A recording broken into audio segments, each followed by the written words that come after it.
আসসালামু আলাইকুম। ওয়ালাইকুম আসসালাম। কি হয়েছে ভাইকনা? তোমাকে তো এখন গেমেই দেখা যায় না। কই মামা, আমি তো গেমে আছি। তুমি গেমে আসো, তাহলে আমি তোমাকে দেখি না কেন? তুমি তো আমার স্টার ফ্রেন্ড করা। মামা আমি তো লাটে আছি, লাট 12টার পর। মানে রাত 12টার পর? রাত 12টার পর এসে তুমি গেমে কি করো? রাত 12টার পরে গেমে আছে, মেয়ে পড়তাই ছোটার লাউন্ডে।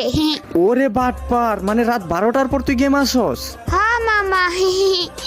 দাঁড়া, আমি আপুকে এখনই কল দিচ্ছি, কল দিয়ে বলতেছি যে তুমি রাত 12টার সময় গেমে আসো, তাই না? লেখাপড়া বাদ দিয়ে রাত 12টার সময় তুমি গেমে আসো, পরে সকালে ঘুম থেকে উঠে স্কুলে যেতে পারো না ঠিক মতো। আরে দূর মামা, তুমি জানো কেমন? শুধু আম্মুকে বলে দিচ্ছি, আম্মুকে বলে দিচ্ছি, এমন কেন তুমি? ওই তুই আমার ধমক দিয়ে কথা বলোস? মামা মামা সরি মামা, সরি মামা, আমি আর কোনোদিন করবো না মামা, প্লিজ। ঠিক আছে, রাতে লুচ্চামি করার জন্য গেমে আসো, তাই না? মামা আমি তো পিচ্ছি বাবু, আমি এই বয়সে দুষ্টামি করবো ছাড়া কোন বয়সে করবো মামা? হ্যাঁ তো দুষ্টুমি করে যেন আবার লিমিট ক্রস করো না। আচ্ছা মামা।